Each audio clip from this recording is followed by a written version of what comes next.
Assalamualaikum warahmatullahi wabarakatuh. Saya Andi Kamilan dari kelas 12 IPS 1. Di sini saya akan menjelaskan gerakan pemuda masa kolonial Belanda. Pertama ada orientasi. Peranan pemuda dalam perubahan selalu tercatat dalam sejarah setiap negeri. Ada banyak alasan yang melatar belakangi munculnya pergerakan melawan pemerintahan Belanda khususnya. Pergerakan pemuda pada masa Hindia Belanda dalam melawan pemerintah Hindia Belanda yang menyiksa dan merampas hak rakyat pribumi. Pertama, urutan kejadian.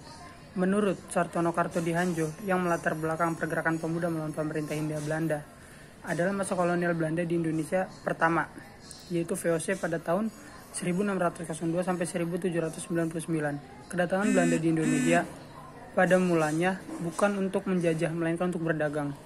Akan tetapi pada tahun 1602 Belanda mendirikan organisasi perkumpulan kongsi dagang yang berlayar di wilayah Hindia Belanda yang bernama VOC.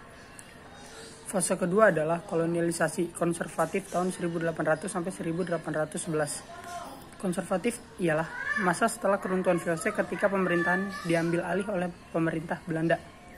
Di mana ini kita mengenal istilah kerja rodi atau kerja paksa yang dipopulerkan oleh pemerintahan Deders. Proyek Jalan Anyar, Panatukan menjadi saksi kekejaman Belanda pada masa itu. Fase ketiga adalah masa tanam paksa, yaitu pada tahun 1816 sampai 1869. Sistem tanam paksa merupakan sistem baru pemerintahan Hindia Belanda untuk menutup kerugian finansial negeri Belanda yang luar biasa parah akibat perang pada masa ini. Hindia Belanda dipimpin oleh Van den Bosch. Sistem tanam paksa merupakan eksploitasi besar-besaran yang dilakukan pemerintah Hindia Belanda. Tanah mereka direbut secara paksa. Rakyat biasa ditekan untuk bekerja dan upah yang minim, bahkan tanpa upah.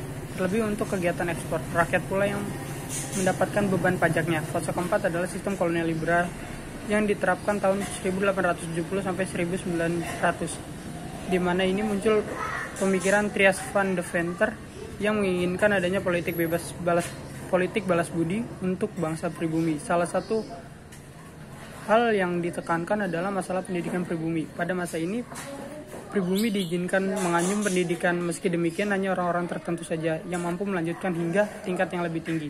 Fase kelima adalah masa antara tahun 1900 sampai 1942. Pada masa ini, perusahaan di Indonesia dengan bebas berkembang sehingga ada sistem administrasi yang digagas untuk membangun departemen-departemen dalam pemerintahan. Peran pejabat pribumi mengalami banyak peningkatan.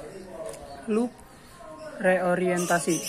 Fase-fase tersebut dinilai Sartono Kartodiharjo menjadi latar belakang munculnya pergerakan pemuda berawal dari kesadaran akan penderitaan rakyat selama 3 abad di bawah kaki Belanda. Kemudian munculnya kaum terpelajar hingga pada ke-20 Indonesia mengalami keadaan yang disebut zaman kemajuan.